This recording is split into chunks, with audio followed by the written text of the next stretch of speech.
फलस्तीनी media जंगबंदी को Hamas की फतह के तौर पर पेश कर रहा है।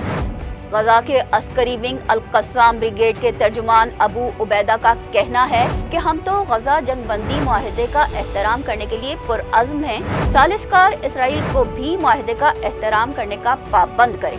उनका कहना था कि जंगबंदी मुआहदे की कामयाबी इसराइली अमल पर ही मुनहसर होगी। इसराइल की जानिब से मुआहदे की खिलाफ वर्जी पूरे अमल को खतरे में डाल देगी।